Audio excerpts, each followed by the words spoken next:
Isang mapagpalang araw sa inyong lahat, Luzon, Visayas at Mindanao, saan man kayo sulok ng mundo ay mag-get kayo balagi mga kabayan. Nandito naman tayo sa Pasay, Manila Bay Reclamation Project upang mag-update mga kabayan. Dito tayo sa kabilang dulo.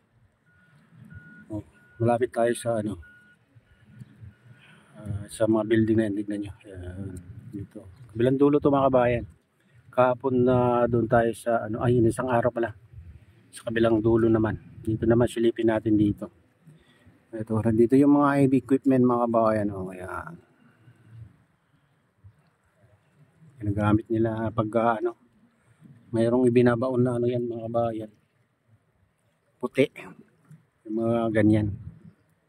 Iwan ko lang kung yun, panukat yata. Sa ilalim. Dito mga kabayan, mataas na dito. Mataas na yung tambak dito banda. Hanggang dyan.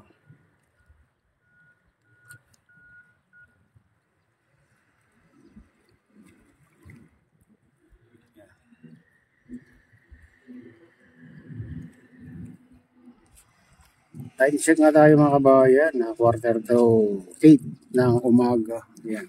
7:45 ng umaga.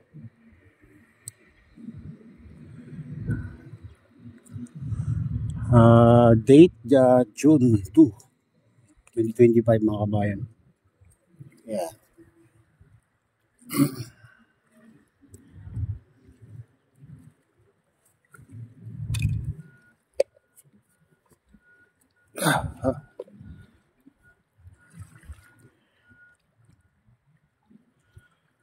Ganito kalawak mga kabayan at kataas na rin dito sa dulo.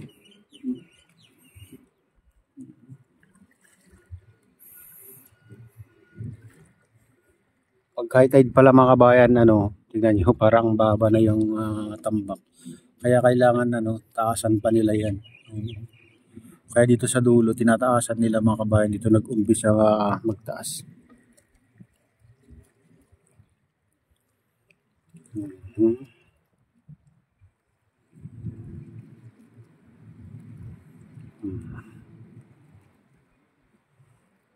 Taas ng tubig na yan. High tide.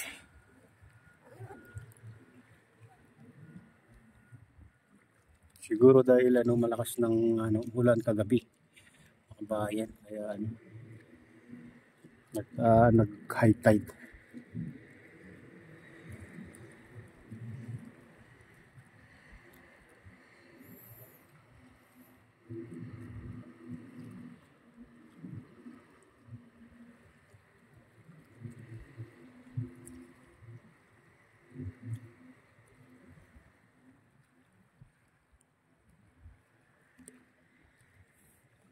Titignan mo, silipin natin. Ito yung malapit tayo sa Ferris wheel mga kabayan. Ayan.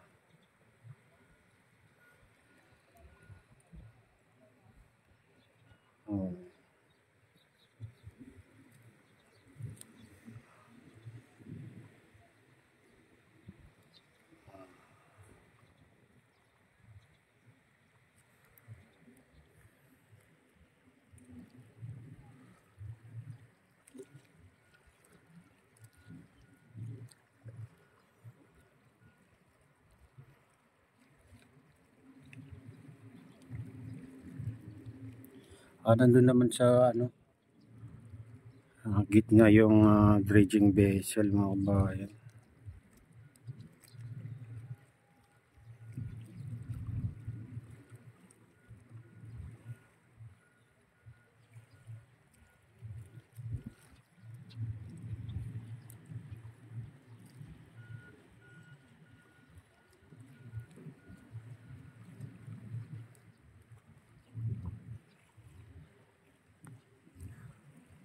Parang bumaba yung tambak mga kabayan dahil siguro sa ulan sumisiksik yung buhangin. Kaya bumaba. O dahil mataas din ng tubig kaya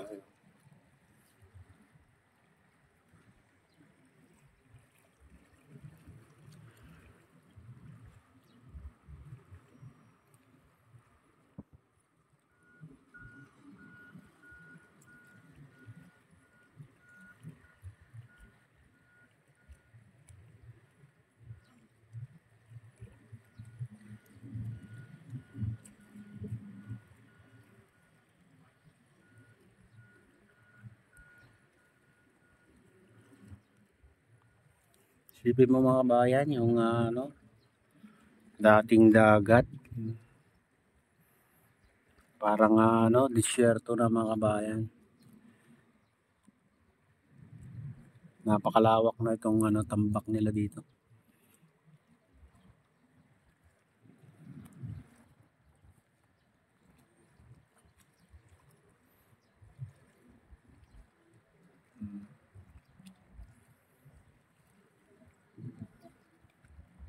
Siguro mga bayan, itong tambak mas malawak pa dito sa MUA yan mga bayan. Yun lahat Kasi yung pinakamalaki ay 360 hectares daw mga bayan. Tapos yung isa susunod na malaki 285 ata. Tapos yung tatayo ng Manila Solar daw mga bayan 115. Yan laki nun. Tapos ito sa harap natin, hindi ko alam kung ilan na naman hectares to. Yung tinatambakan nila dito. Kasi malawak na rin to mga bayan. Akala ko dati maliit lang. Tuloy-tuloy. Pero kung matutuusin, malaking space to mga bayan kahit hanggang sa gitna pa. Hanggang doon. Malawak pa dyan.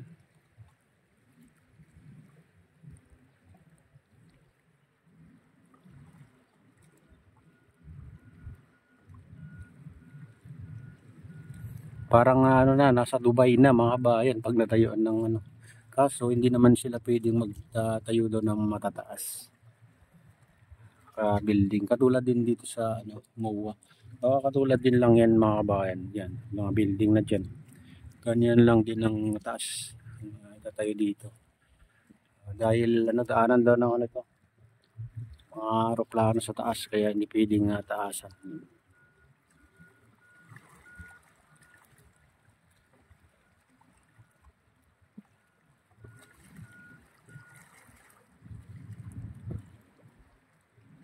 Tinubuan na ng damo yung mga bayan, yung unang tinambak. Ayan. Ayun. May damo na. Yan ang unang tambak. Pagkatapos na pinayagan na ulit na magtambak mga bayan dito. Ito yung tambakan nila dito.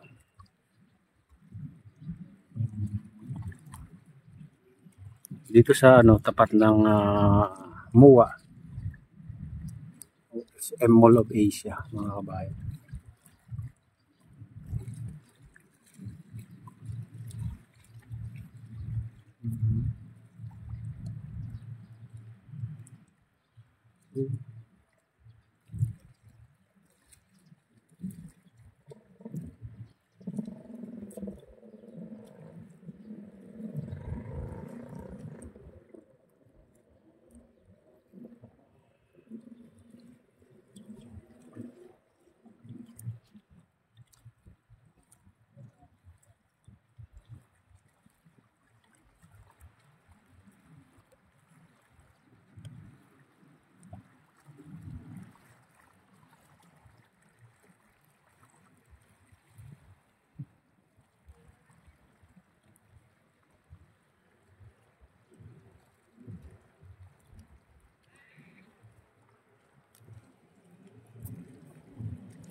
Medyo maganda ng panahon mga kabayan, pero kung baka mamaya uulan na naman. Kumakapal na naman ang ulap dito.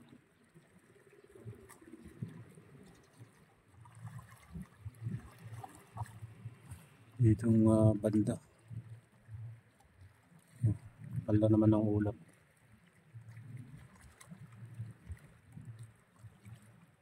Buti mga kabayan, nagliwanag ng konti. Ang aga umulan kanina dun sa bandang Calaucan, pero dito parang hindi na umulan. Ano umaga, kagabi lang siguro.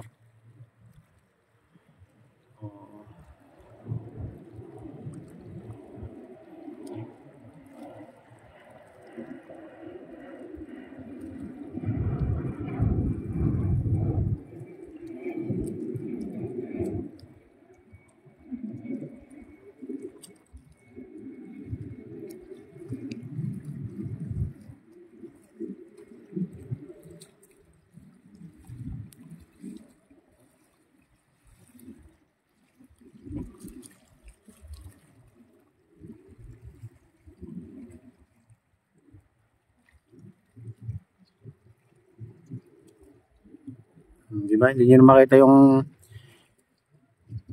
dagat sa kabila, mga bayan. Pag dito ka banda. Parang ano na lang to, pagitan ng magkabilang bundok.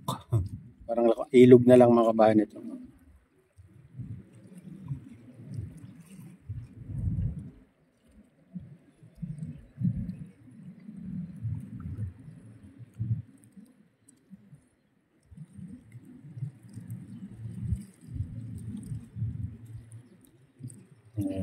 Doon naman ang kabilang dulo, mga kabayan. Makikita nyo. Ayan. Ayan yung mga kabayan. Ayan banda. Yung pinakamalaking island.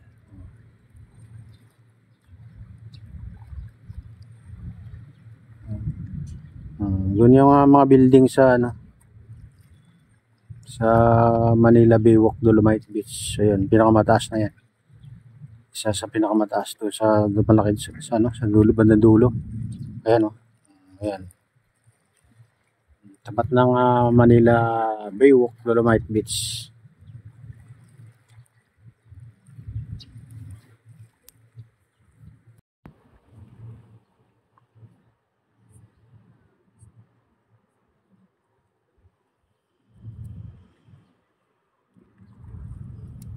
Ayan, mga kabayan, dito tayo sa bandang malapit sa gitna. Baybayin natin ito, mga kabayan, hanggang sa kabilang dulo naman. Silipin natin doon.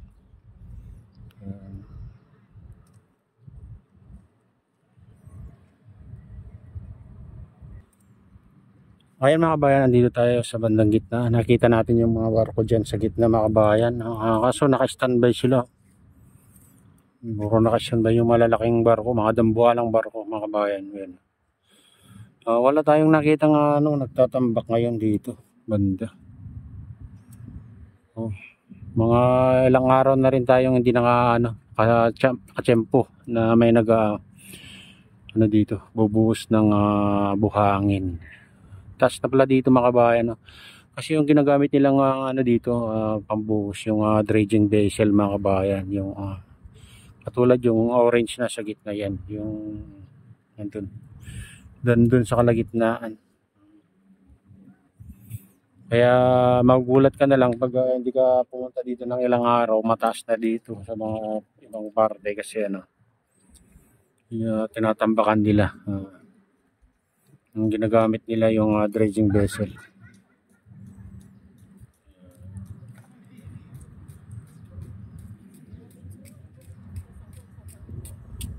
Kahit dito banda, mga kabayan, ay mababa pa dito. Mababa pa dito. Kaya unti-unti nilang tinatambakan. Pinapataasan, mga kabayan. Ayan, dito banda, mataas talaga dyan.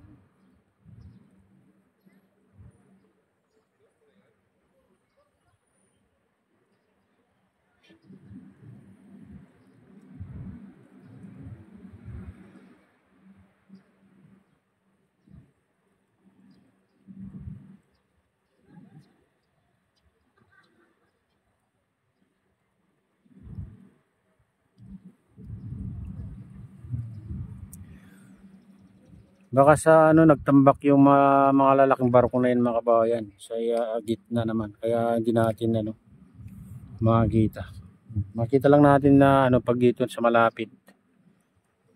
Makita na lang natin pag naka-standby na mga kabayan. Wala nang karga.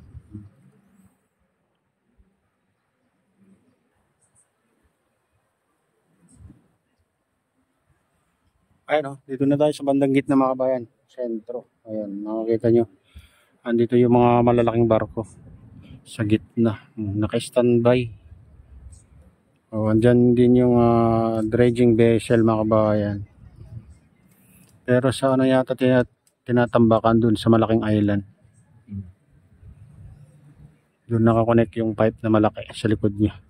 Ayan.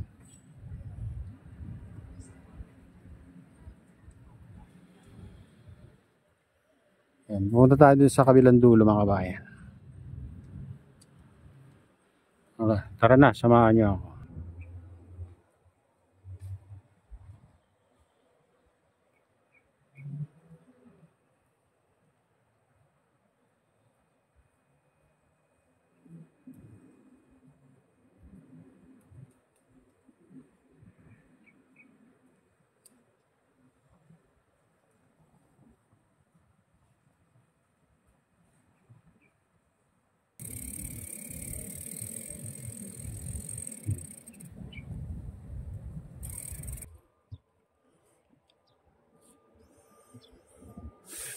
Ayun mga kabayan, medyo malapit-lapit tayo sa kabilang dulo. Makita mo yung ano, liit na pala yung island doon, tinatanggal na pala yung ano mga kabayan, yung island sa gitna. Nililipat na yung mga buhangin doon. Nandun yung dredging vessel. Ayan. Ayan yung dredging vessel, yung may orange sa taas. Oo. Binubura na yung ano dating ano. Malaking island din yung dati mga kabayan. Ngayon, konti na lang, maliit na lang ang island. Ayan mga kabayan, dito na tayo sa kabilang dulo. Ayan. Ito yung pinakamalaking island mga kabayan. Yan sa kabila. Ayan.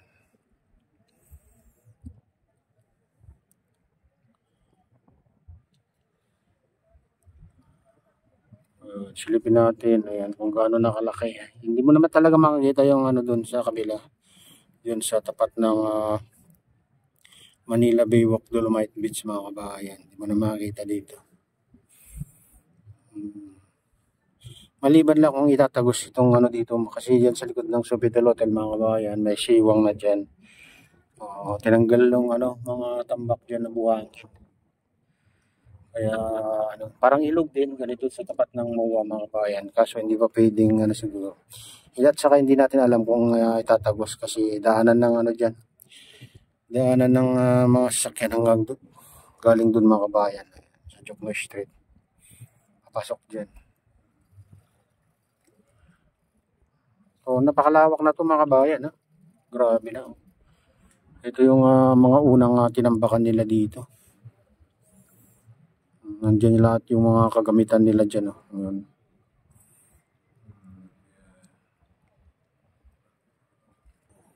Ayan. Dito sa tapat ng MOA. Ayan, yan. Nakita niyo. Ayan. Lawak na rin. Doon banda sa kabila mataas. Pero dito sa kalagitnaan mga kabayan, mababa pa. Kaya ano yan, bubuhusan pa yan ng mga dredging vessel yan mga kabayan. Dito sa ano, tapat natin na mataas dito. Huling tambak kasi ito mga kabayan. Dati dito dumadaan yung mga ano, yung mga ferry boat. Diyan yung dredging vessel mga kabayan. Na nakakonect sa likod niya yung ano, pipe na malaki. Hindi ko lang alam kung sa malaking ano ba, malaking island siya nagbubuhos o dito sa tapat ng MOA mga kabayan. Hindi makita yung dulo. Oo.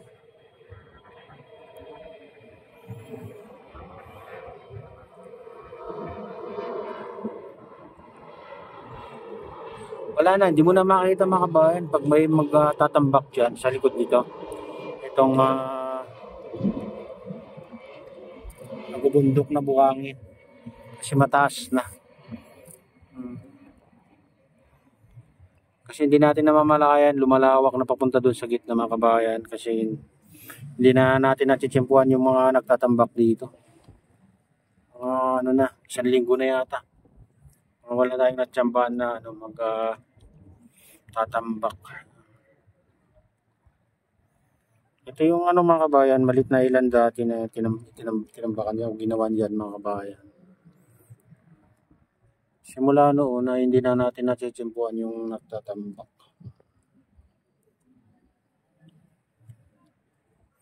Minsan nakikita na lang natin, nandun naman sa kalagitnaan, kaya layo. Pero pag nandito ka na banda mga kabayan, hindi mo na makikita yung nagtatambak sa gitna. Kung dito ka banda, kasi nataas na itong nasa tapat natin. Oo. Ibig sabihin mga kabayan, nandyan yung dredging vessel. Dyan na nagkukay dyan sa gitna. Pinapasipsip yung mga buhangin dyan.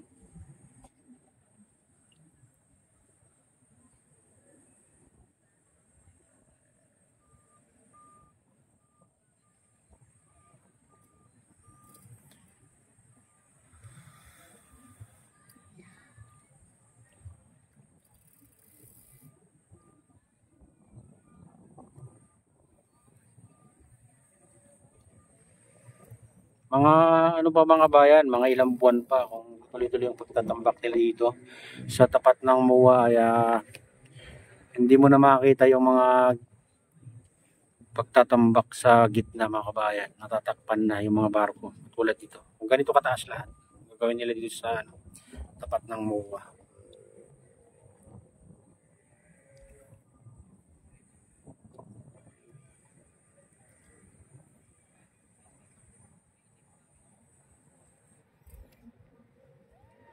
Naka na yata sila dito, naka 5 taon na yata silang nagtatambak mga kabayan. So balita kasi 10 years daw.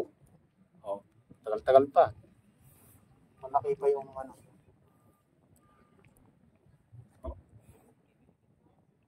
marami pa silang tatambakan kung 5 taon pa mga kabayan.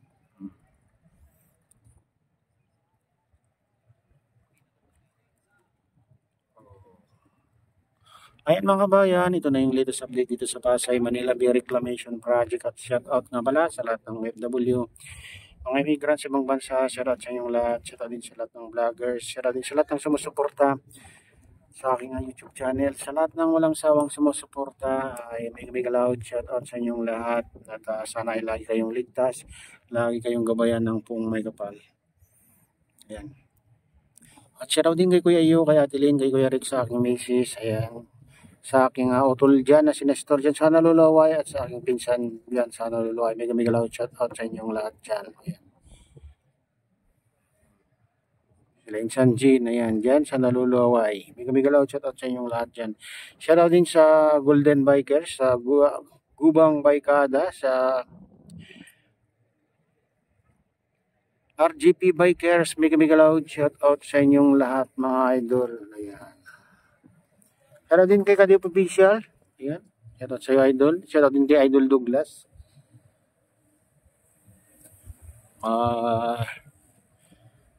Kay Kuya Fred, kay Kuya AD, ayan, may loud shout out sa inyong lahat. Shout out din sa lahat ng taga Bago Binterlocks Norte, taga Malanggi Binterlocks Norte, at sa lahat ng taga Pasukin Locos Norte. May loud shout out sa inyong lahat mga idols. Ayan, at sana ay lagi kayong nasa mabuting kalagayan, lagi ligtas sa araw-araw habang tinatahak nyo ang magandang buhay. Ayan, may loud shout out sa inyong lahat at pagpalay ka ng Diyos. At ingat kayo palagi. God bless us all. Bye.